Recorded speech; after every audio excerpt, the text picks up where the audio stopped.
ეთერშია ძველი რადიო ნინო მეუნარგიასა და მიხეილ მიმინოშვილთან ერთად. ძველი რადიო.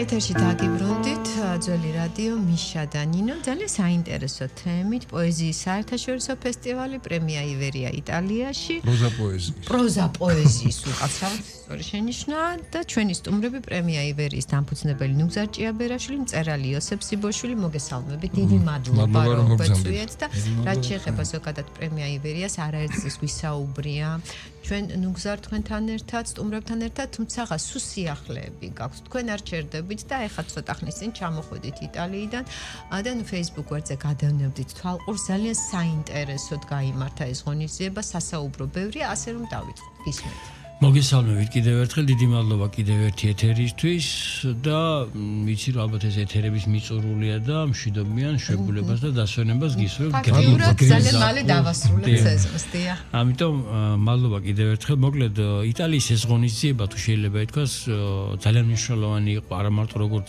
საერთაშორისო კულტურულ ფორმატში რადგან ფაქტიურად ჩვენ საქართველოს გარდა წარმოდგენილი იყო იტალია, სომხეთი, უკრაინა და რა თქმა უნდა საქართველოს თავისთავად ხადი, აქაც უკვე ქვეყნების სიმრავლემას იჩინა თავი და შეიძლება ითქვას რომ ისევ საერთაშორისო ფორმატს არ გადაუხვიეთ. რომელ ქალაქებში იყო? ეს იყო რომში ცხოვრობდით მთელი ეს ერთი კვირა, მაგრამ რეალურად ღონისძიება გაიმართა ჩივიტა-ვეკიაში. ჩივიტა-ვეკია ეს არის ძველი საპორტო ქალაქი.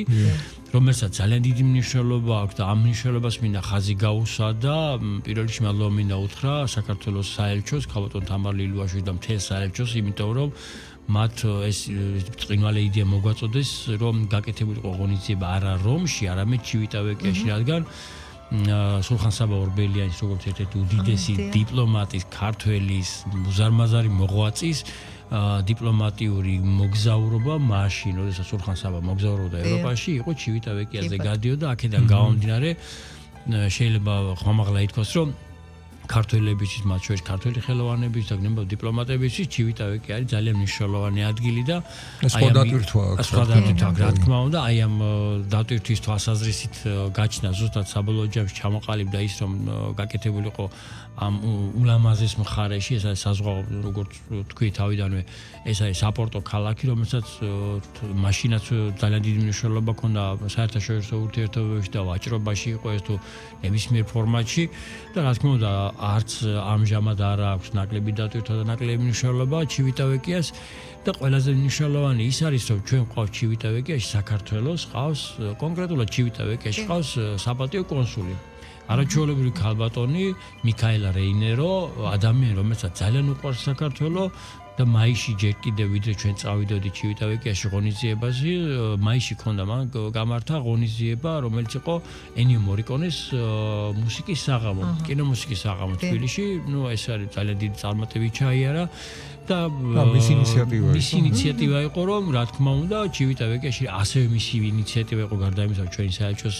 ინიციატივა იყო ის რომ გადასულიყო ღონისძიება ჩივიტა-ვეკიაში და თქვენ წარმოიდგინეთ საქართველოს ისე ძალიან შეიყვარა ამ ქალბატონმა რომ მარტივად გითხრათ სულხან-საბა ორბელიანზე ფილმის გადაღება დაიწყო. ანუ ეხა პროცესია, სამონტაჟო პროცესია დასრულებულია ფილმის გადაღება და მიწვეული ვარ 9 სექტემბერს აი ამ ფილმის პრეზენტაციაზე, რა თქმა უნდა ის ჩივიტა-ვეკიაში. ეს ქალბატონი იყო ერთხელ და მე მაქვს ძალიან დიდი სურვილი და ვისაუბრეთ ჩვენ ამაზე არაერთ ღონისძიებაზე, კი გვეყოლება არაერთ ღონისძიებაზე და დიდი სიამოვნებით თქვენს გასტუმრებთ იმედია დაემთხოვა ისე კარგად და მინდა რომ 2027 წლის პრემია ივერიის გალა დაჯილდოებაზე ქალბატონი ვესაუბრე 3 მარტი. უკაცრავად დეკემბერში 2027 3 მარტი. და 3 მარტს მინდა რომ აქ იყოს ვინაიდან იტალიელი შემოქმედები ძალიან ბევრი იქნება წარმოდგენილი ამ ეტაპზეც და შესაბამისად გვინდა რომ მისი სტუმრობაც განმახორციელოთ ზუსტად იმ პერიოდში. ეს იყო ალბათ ერთ-ერთი ძალიან მნიშვნელოვანი მომენტი, როდესაც ქართული და იტალიური კულტურის ფაქტიურად რაღაცა გაერთიანება მოხდა 18 რიცხვში 18 ივნის როდესაც ეს ღონისძიება გაკეთდა და ქაბოტონმა რეინერომ ძალიან კარგად აღიქვა კიდევ ერთხელ ქართული კულტურის მნიშვნელობა, ქართული მწერლობის მნიშვნელობა, თუ რამდენად გავს იტალიურს და პირიქით, თუ რამდენად მნიშვნელოვანია აი ამ ორი ძველი ერის და ძველი კულტურის ურთიერთობა და ის რასაც მუდმივად ადამიანები ერთმანეთთან ესწრაფენ, ესა ალბათ ზოგადად სახალხო დიპლომატიის ნაწილი, ხო? ზუსტად აი ამ სახალხო დიპლომატიის ნაწილში ესეთი კარგად დაემთხვა, რომ მონაწილეების და სტუმრების უმეტესობა გარდა იმისა საქართველოს სულ რაღაც 6-7 კაციანი დელეგაცია იყო წასული, ვეცადეთ რომ მცირე ყოფილიყო, ვინაიდან იტალიაში მცხოვრები ქართული დიასპორა ყოფილიყო მაქსიმალურად ჩართული და აი ამ დიასპორის ჩართულობას ჩვენ რომში ავიყვანეთ არაჩვეულებრივი გოგონა ირინე ბოლქვაძე, რომელმაც აი ამ ყველაფერს გაუკეთა ღონისძიებას ორგანიზება საელჩოსთან და საკონსულოსთან ერთად და არ მინდა ხაზგასმის გარეშე დავტოვო ის ადამიანები, იგივე ქაბატონი ნუკა გაგუა, მწერალი, არაჩვეულებრივი გოგონა, არაჩვეულებრივი ქაბატონი, საოცარი ადამიანი, რომელიც ჩვენი საელჩოს თანაწარმოადგენელია კულტურის მიმართულებით და რა თქმა უნდა ქაბატონი ნათია ბროძელი, არაჩვეულებრივი ადამიანები, რომლების ხელშეწყობის გარეშეც მე ფაქტიურად კივიტავეკეში მსგავს ღონისძიებას ვერ გავმართავეთ, იმიტომ რომ ძალიან მაღალ დონეზე დაორგანიზეს აი ამ ყველამ, რა თქმა უნდა, იგივე საპატიო კონსულმა, საელჩომ და იგივე კიდევ გავიმეორებ ქაბატონმა ირინე ბოლქვაძე, იმიტომ რომ ყველაფერმა აი ამ რაღაცეთი ჰარმონიული მუშაობა შეადგინა, რომელსაც მართლა არ ველოდებოდი, ვინაიდან რეალურად ჩვენ არც ერთი არ ვიცნობთ ერთმანეთს, ხოლმე თქონდა ურთიერთობა მესიჯებით, იმეილებით და რაღაც ძალიან ზეპირად. ნუ იცით საინტერესოა ჩაგეჭრებით საუბარში თავად, აი რომ წარმოიდგინოს ჩვენმა მაყურებელმა და მსმენელმა უბრალოდ კარგად გაითავისოს, ანუ რა მოხდა იმ ღონისძიებაზე. ღონისძიებაზე ყველაზე მთავარი რაც იყო ხაზი გაესვა ქართულ-იტალიური კულტურის განვითარებას. ქართულ-იტალიური კულტურის განვითარებისთვის გადაეცა პრემია ზუსტად აი ჩვენ დასტუმრათა ბატონი იოსებ სიბოშვილიც, ვინაიდან მისთვის იტალიაც როგორც თავად ბევრი ხელოვანში ძალიან მნიშვნელოვანი ადგილი იყო და მისთვის იქ მოხვედრა ზუსტად აი ამ სივრცეში იყო ალბათ იმ რაღაცა ახალი შემოქმედებითი საფეხურის დაწყება. შესაბამისად გაიმართა ხო, არ მინდა აღნიშნის გარეშე დავტოვო, ყავს ჩვენ რომში არაჩვეულებრივი ქართული თეატრი.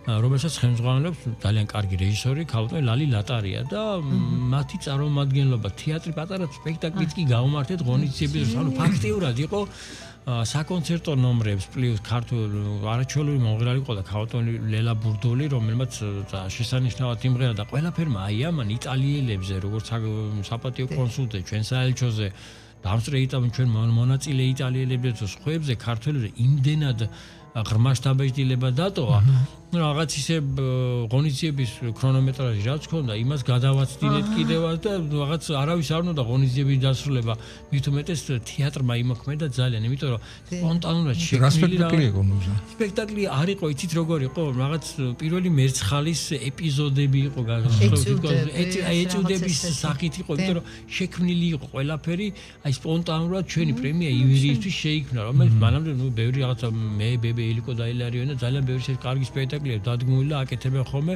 რომში. შესაბამისად ხოლმე როგორც იდით პრემია ევერი არ არის პროზა პოეზიისთვის განკუთვნილი, ჩვენ ვცდილობთ რომ მაქსიმალურად ხელოვნებას დაუთმოთ და ხელოვანები იყვნენ ჩართულები. მასშტაბური ღონისძიება გაიმართა და ზუსტად აი ამისთვის მართლა ღირდა იმ დროის გამოყოფა და იმ დროის დახარჯვა იტალიაში, რომელიც დროც იმ ერთ კვირას მოიცავდა. და ამასობაში და ნუგზარის სტუმრობა ხოლმე ნიშნავს იმას, რომ კიდევ ერთი საინტერესო ადამიანი უნდა გავიცნოთ და დღეს იოსებ სიბოშვილია მენთან ერთად რა თქმა უნდა პირველ რიგში იმ ღონისძიებების ირგვლივ დავიწყოთ საუბარი, ანუ თქვენი შთაბეჭდილება და შემდგომ უკვე თქვენს უკვე წერლობაზე ვისაუბროთ და იმ თემაზე, რომელიც თქვენ ბრძანეთ, რომ ეს არის დოკუმენტური პროზა. და ამაზეც ვისაუბროთ. კი ბატონო, თქვენ პრემია ევერის პრემიის მფლობელი ხართ, გილოცავთ? წარმატებებს გისურვებთ და გისმენთ. რა თქმა უნდა, შესანიშნავი პროექტია ივერია და რატომ მიიღო ასეთი ფართო მასშტაბები ამ პროექტმა, ესეც უნდა ითქვას თავიდან. ყველაფერი რაც კეთდება კურთხევით, ყოველთვის ამ საქმეს აქვს ფართო გზა. ამ შემთხვევაშიც 2013 წელს ეს პროექტი იკურთხა უწმინდესის და უნეტარესის ილია მეორის მეშვეობით და მათ შორის ეს პროექტი ჩაბარდა ძირძველი ქართული გვარის წარმომადგენელს ბატონ ნუგზარ ჭიაბერაშვილს ეს კიდევ ცალკე თემა ძალიან ბევრი რამ არის ამგვარი შესახებ. არა ერთხელ ხაზი ერთ-ერთი ვერსიით რუსთაველიც აქედან არის წარმოშობით, ასე რომ შეიძლება ამ თემის ცალკე განხილვა და აი ბატონმა ნუგზარმა ეს ამ შესანიშნავ პროექტს უკვე საერთაშორისო დონე მისცა. ნუ მას გვერდით დაუდგა ისეთი დიდი ოჯახი, რომლის წარმომადგენელიც მე ვარ მწერალთა კავშირი, ქალბატონი მაყოლა გონაშვილის ხელმძღვანელობით და ის ფართო სპექტრი ხელოვნების და კულტურის მუშაკების, რომლებიც ჩვენ ყველა ქვეყანაში გვხდებიან. მე ამ შემთხვევაში სტამბოლში მივიღე მონაწილეობა ამ პროექტში და ახლა მივიღე რომში. რომე არ ვიცი მართლაც მარადიული ქალაქია და აი სწორედ ამტკიცებს ამას ყველაფერს და ყველანი მოხარულები ვიყავით მინდა თვითონ მოხიბლები მასპინძლები ისე შესანიშნავად დავხდენით და რა თქმა უნდა იმ ხელოვნების მუშაკების რომლებსაც წარმოადგენენ ჩვენი ემიგრანტები ვერც სიტყვით ძალიან სასიამოვნო და ესეთი საყვარელი შეხვედრა იყო რომში. უბრალოდ ცოტა სიცხემ შეგვაწყვეტა, მაგრამ დაახლოებით 39-40 გრადუსი იყო. ბატონო, გუშაობ თქვენ შემოქმედებას რომ შევეხოთ, აი თქვენ ახლა ხელთ გაქვთ მოთხრობა რომანი ეს სასოება მარადისობისა. კი, ეს არის ის ციგნი, რომელმაც პრემია იმერიას დაჯილდოებაზე ნომინაციაში გაიმარჯვა. წლის ციგნი, ასეთი ნომინაცია იყო. და ახლა რა არის, ცით მე ახლა ვარ ეს 51 ციგნია ჩემი. მართლა მე არ ვიცოდი, მე ვიცოდი და 10. არა, 51 ციგნია. და ფაქტობრივად მე ვწერ ძირითადად ისტორიულ რელიგიურ თემებზე. ან დოკუმენტური პროზა სწორედ ჩამოვყალიბეთ. და ამასთან ერთად სოციალური პრობლემების განიხილება და ახლა ეს ციგნი თავისი ფორმატით უნდა ყოფილიყო ძალიან დიდი, ამიტომ შევამოკლე და ერთ სივრცეში მოვაქციე სოციალური პრობლემები, რელიგიური თემები და ძირითადად განხილულია 90-იანი წლების თბილისის ურთიერთობები. როდესაც ყველაფერი ინგრეოდა ფაქტობრივად და ყველამ გამოვიარეთ ეს ფაქტობრივად. ეს რა თქმა უნდა ყველამ გამოვიარა და აქ ასახული ცოტა ცირედი ნაწილიც ავტობიოგრაფიულია ამ ციკლის ჩადებული, რა თქმა უნდა პერსონაჟები სხვები არიან და აი როგორ გადაარჩინა ერთი ლამაზი ოჯახი ერთმა სასწაულ მოქმედა მღვდელმა, რომელიც ჩემი მეზობელი გახდა სხვათა შორის საბურთალოზე და 12 შვილის მამა არის დღეს. მოქმედი მღვდელია და როგორ პატრონობდა ის თავის კი რეალური ფაქტები, როგორ პატრონობდა ის თავის თელ სამეზობლოს ფაქტობრივად. ერთი დიდი ღუმელი ედგა სახლში და ამ ღუმელზე მთელი მეზობლები თვებოდნენ კიდეც, საჭმელსაც აკეთებდნენ და აი ეს ურთიერთობა უბანს შეუნარჩუნა. და ამასთან ერთად ზრუნავდა იმ ახალგაზრდებზე, ვინც ცოტა უკვე გვერდით მოვლენას. და აი მცირე ამონარიც ხომ არ წაგვიკითხავთ. ხო რა არის ისეთ ყველაფრის შემოქმედი ჩვენ ცხოვრებაში არის ღმერთი ეს სიყვარულია. აი მე შემიძლია აქ პატარა ამონარიდი წავიკითხო, დიდხანს არ შეგაწყენთ თავს.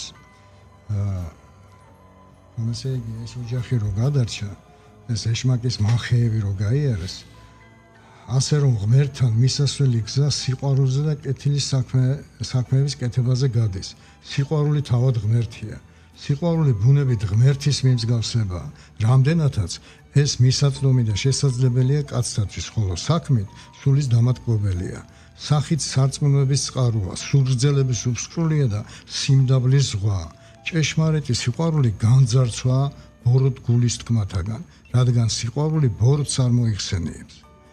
როცა ღმერთმა გონიერი და ჭკვიანი არსებანი თავისი უდიდესი სიკეთის არსად მოიყვანა, ამ ქმნილებებს დასაფარავად, დასაცავად და სახსენლად, შემდეგი 4 ღვთიური თვისება მიენიჭა: არსებობა, მარადიულობა, სიკეთე და სიბრძნე. ნუ ეს გრძელდება ახლა, რა უნდა აქ ამ წარმოვიდგინე უკვე კი. არ არის, აი სწორედ ამ სიყვარულმა გადაარჩინა ეს ოჯახი და მე ასე ვფიქრობ, რომ სიყვარული გადაგვარჩენს ჩვენ და ერთ კუპლეტს ვიტყვი მე ლექსებს არ ვწერ, მაგრამ ხანდახან მუზა მოდის მოყვება ხოლმე თან, რომ ჩვენს საქართველოს ღმერთი ცოტა სხვანაირად უყურებს, იმიტომ ღვთისმშობლის წილხვედრი ქვეყანა ვართ. დედა ღვთისას წილხვედრი ხარ, წმინდა ნინოს დალოცილო, ღმერთმა მარად გადღეგრძელოს, უფლის კვართის საბრძანისო. უფლის კვართი ჩვენთან არის დაფრული და ამიტომ ფალი იესო ქრისტე აქ მოვა და ჩვენ მას იმ სიყვარულით უნდა დავხვდეთ, რომელიც სიყვარულიც მან გვასწავლა თავის სახარებაში. კი ბატონო, და ამასობაში ბატონო იოსებ თქვენ სტიქაროსანი ბრძანდებით. კი, სტიქაროსანი გახლავართ გარეჯის დოდორქის მონასტრის და გიორგი წმინდის ღვთისმშობლის შუქის ტაძრის. ბატონო იოსებ, მე მაინტერესებს უბრალოდ აი დოკუმენტური პროზისკენ გეზი რატომ აიღებთ და რატომ ეს როგორ მოხდა თქვენ ხო ეკონომისტი ბრძანდებით? მე გეტყვით მოკლედ ამასაც, მე მუშაობდი 2000 წლებში იუსტიციის სამინისტროში და ჩემი კაბინეტი იყო გრიბოდოვის ხარეს, ეს ძველი იუსტიციის სამინისტრო რუსთავის. და ჩემი ფანჯრები უყურებდა ტიციან ტაბიძის აივანს. მაშინ ქალბატონი ნიტა ცოცხალი გახდა, გამობრძანდებოდა ხოლმე აივანზე, გაიხედავდა, გამოიხედავდა, საფერფლე ეჭირა ხოლმე ხელში და გადაყრიდა ხოლმე ჩუმად. უკვე მოხცი იყო და ხო და ჩანდა მრგვალი მაგი და შიგნით და მიხაკები. რომელიც უყარდა ტიციანს. ამას უყურებდი ყოველთვის. უყურებდი და მე კი იცით მოიყვანეს სააკაშვილი ჩვენთან მინისტრად და ისე აირდაერია ყველაფერი გულიც აღარ მიდიოდა ჩემს საქმეებზე და ერთხელაც გავწიე ეს ჩემი საქმიანი ქაღალდები და დავიწყე წერა. არ ვიცი რატომ და შევქმნი პირველი ავტობიოგრაფიული რომანი წყურვილი ჭეშმარიტებისა, სადაც აბსოლუტურად განვიხილე ის უბედურობები, რომელიც მე ჩემ თავზე გადავიტანე 90-იან წლებში. შემდეგ ამას მოყვა რამდენიმე წიგნი და მე ცხონებულმა მეუფე თადეოზმა მიმიყვანა პატრიარქთან. მე არ ვაპირებდი მწერლობის გაგრძელებას, ის რაც მინდოდა ამოვიღე ფაქტიურად და გადავიტანე ქაღალდზე და პატრიარქს მოახსენა, რომ ჩვენი მოწმე კაციო ეკლესიაში დადესო, ყველაფერი და აი წიგნებს წერსო და პატრიარქმა როგორც იცოდა ხოლმე თვალები დახუჭა და მე ჯვარი გადასახა ჩემს წიგნებს. სულ რაღაც 4 წიგნი იყო მაშინ გამოცემული. სულ რაღაც. არქ საქმეს აკეთებ, გააგრძელეო. აი სიტყვები თქვა და მე მინდოდა თუ არ მინდოდა, უნდა მადლია იმ ხელა ახლა. როცა ვდომოდეთ მაინც გაგრძელდა. ბატონო, ჩვენ სანამ ეთერში შევიდოდით, თქვენ ძალიან საგულისხმო რამე თქვით, აი შვაბების შესახებ, ანუ ეს როგორ მოხდა? უშუალოდ შეხება ქონდათ ხო თქვენ ამ ადამიანთან? კი, ჩემ მეზობელი იყო გერმანელი შვაბი ლიდა ბაუერი, რომელიც იმიტომ დატოვეს და არ გადაასახლეს შუა აზიაში, რომ ქართლზე იყო დათხოვილი. ასეთი სულ 5 ქალბატონი გახდათ. იქიდან 3-ს მე ვიცნობდი პირადად, ერთი ბიცოლა ჩემი იყო. პოტრნის ქალი გახლდათ. და რა თქმა უნდა, ახლა ვიზრდებოდი მე ამათ ოჯახში მეზობელი იყო და ხშირად ვიყავი მათთან კარგ პურსაც ხოვდნენ სხვათა შორის და ის პური მიყვარდა. და სულ ლიდა დეიდას პურიმი და ლიდა დეის პურიმი და მეთქი ამას მომობდი და მე დავინტერესდი უკვე სკოლაშივე დავინტერესდი ამ ისტორიით. და მე უკვე მწერალი რო გავხდი, მე უკვე სერიოზულად დავინტერესდი და ის რაც საბჭოთა კავშირის დროს და გინდაც ახლა რუსეთის მიერ არის გამოქვეყნებული გერმანელი შვაბების აქ ჩამოსახლების შესახებ, ნუ აბსოლუტურად ტყუილი გამოდგარა. იმიტომ რომ ამას სულ სხვა საფუძველი ჰქონდა. გასაგები. და ეს საფუძველი თვითონ მე შვაბებისგან მოვიპოვე, ეს ისტორიული მასალები, რომელიც დღეს ტაბუდადებულია და მოსკოვის არქივებში დევს. როდის იხილავს ეს დღის სინათლეს არ ვიცი.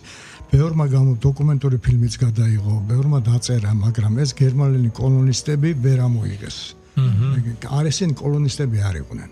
ესენი იყვნენ პეტრ ბაგრატიონის მიერ ჩამოსახლებული ხალხი. უпроსოდ ვერ მოესწრო მის ჩამოსახლებას პეტრ ბაგრატიონი, მაგრამ აი სუვოროვის ლაშქრობის დროს, როდესაც ალპები გადალახეს, მაშინ შვაბიაში მოხვდნენ ესენი და იქ ამოიცნო სხვა შორის პეტრ ბაგრატიონმა ქართული ფესვები შვაბებში.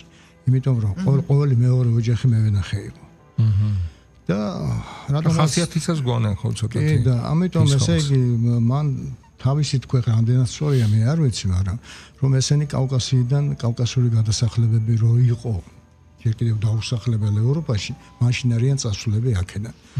ნუ ახლა ეს ცალკე სასაუბრო თემაა, მაგრამ ნახა ეს ხალხი რომ შრომელი ხალხი იყო და ამიტომ იფიქრა რომ გადმოესახლებინა ისინი საქართველოში შრომის კულტურა შემოეტანათ და შრომელი ხალხი იყო და გამოადგებოდა საქართველოს. მაგრამ ახლა ყველას მოგეხსენებათ რომ 1812 წელს გოროდინოში დაჭრეს პეტრე პირველი ალექსანდრე პირველმა ექიმი არ გაუგზავნა და გადაყვანა თავის ჭრილობას და რატო არ გაუგზავნა? იმიტომ რომ პეტრე ალექსანდრე პირველის დაუყვარდა კატარინა და ალექსანდრე შეეშინდა რომ ეს მეფური წარმოშობის კაცი იყო, ბაგრატიონი იყო, არმიაში დიდი სახელი ჰქონდა და ცოლად რომ მოიყვანდა კატარინა შეიძლება იმპერატორის ტახტიც დაეკავებინა. და ამიტომ მოიცილა თავიდან. და შემდეგ ღვთისგანგებით მოხდა ის რომ მაგისი და კატარინა გათხოვდა შვაბიის ჰერცოგზე. და აი სწორედ მაშინ აღასრულა თავისი ქმრის ანდერძი და 100 ოჯახი ერთიანი სარწმუნოების და არა ლუთერანები და სექტანტები. ერთიანი სარწმუნოება რასთან? ერთიანი სარწმუნება აი რომ წარმოდგენა გქონდეს უხეშ შედარებას გავაკეთებთ, როგორც ჩვენთან არის ხევისბერის ინსტიტუტი. გასაგებია. არის ქრისტიანული, ამასთან ერთად წარმართული ელემენტებია ეგ შემონახული. ყველაფერს. აი ესეთი ერთიანი სარწმუნოების ხალხი იყვნენ და მერე უკვე მოხდა რომ რუსეთის იმპერიამ შემოიყვანა ეს ლუთერანები.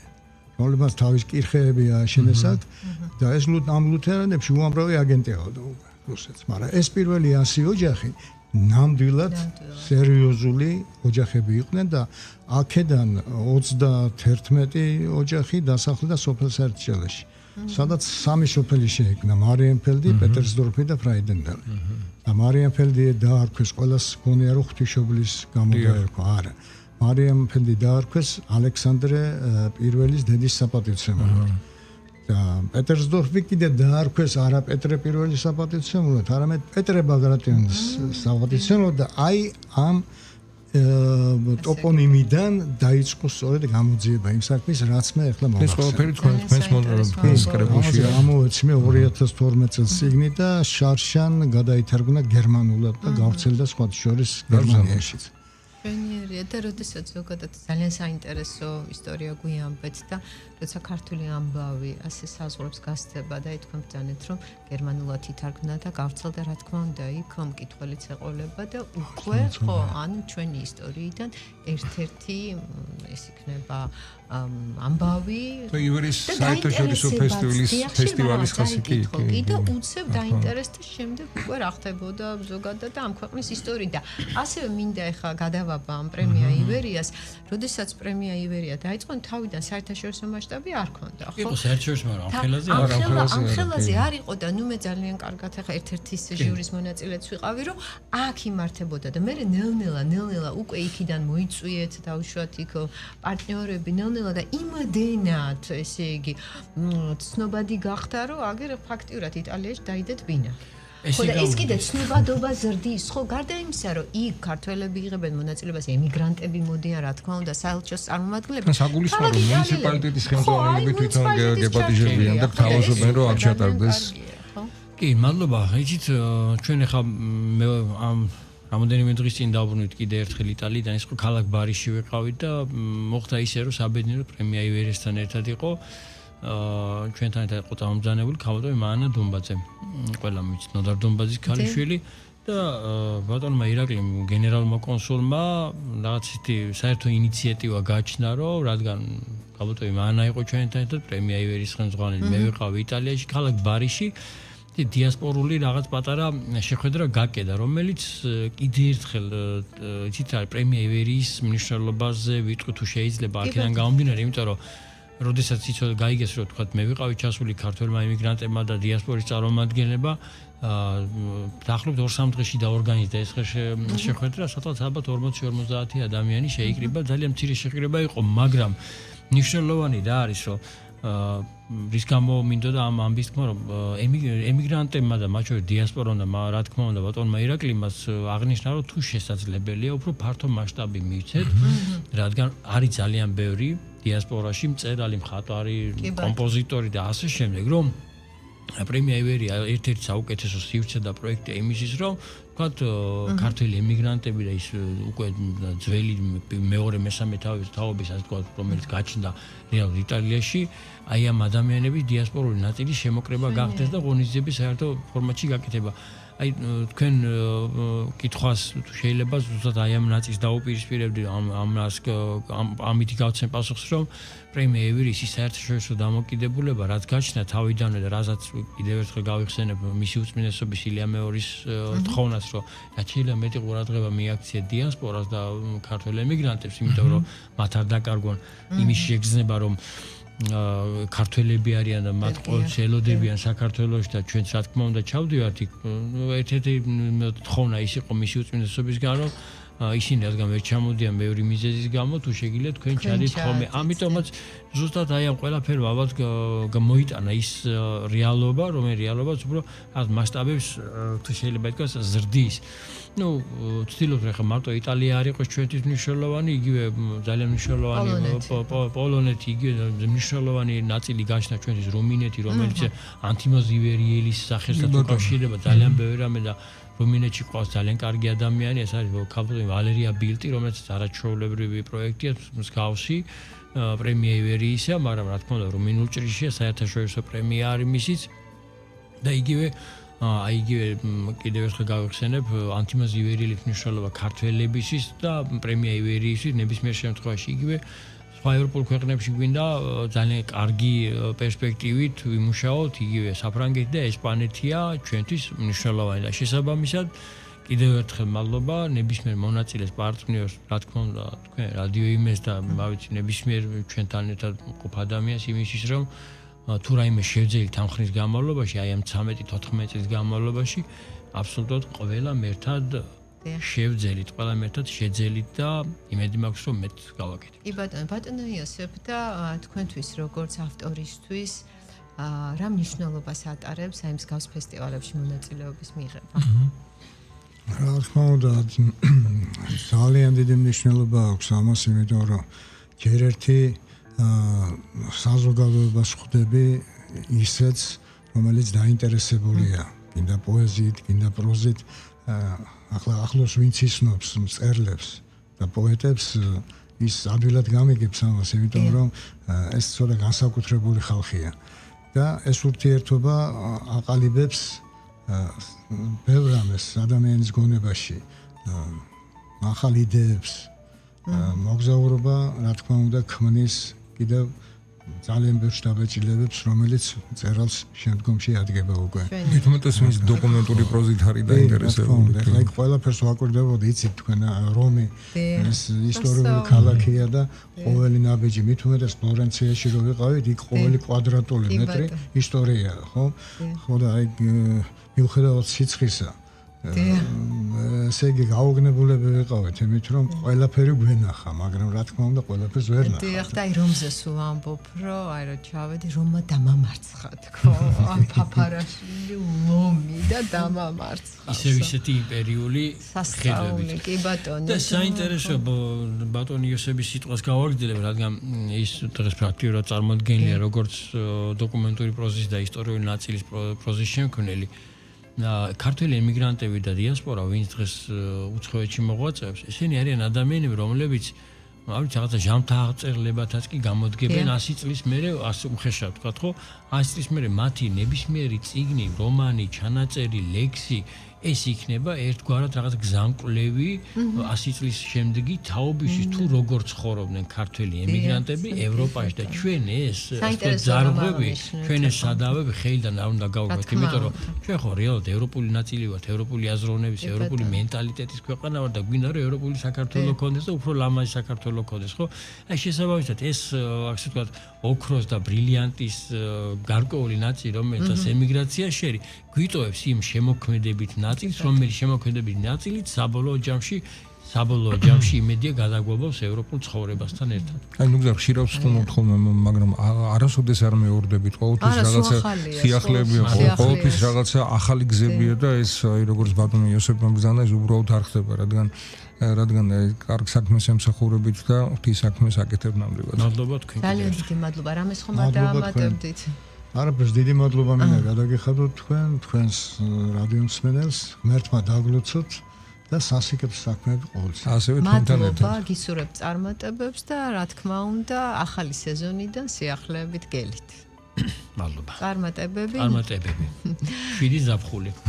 რა თქმა უნდა, ყველას ჯანმრთელობა და მშვიდობა და რაც შეეხება დღევანდელ თემას, ვინც ახლა შემოგვიერთით, გეტყვით რომ ჩვენ ვისაუბრეთ პროზა პოეზიის საერთაშორისო ფესტივალზე პრემია ივერიაზე, რომელიც სულ ცოტა ხნის წინ იტალიაში გაიმართა. ამ თემასთან მიმართებაში ჩვენი სტუმრები იყვნენ ფესტივალის დამფუძნებელი ნუგზარ ჭიაბერაშვილი, ფესტივალის მონაწილე მწერალი იოსებ სიბოშვილი. მადლობა და დროებით.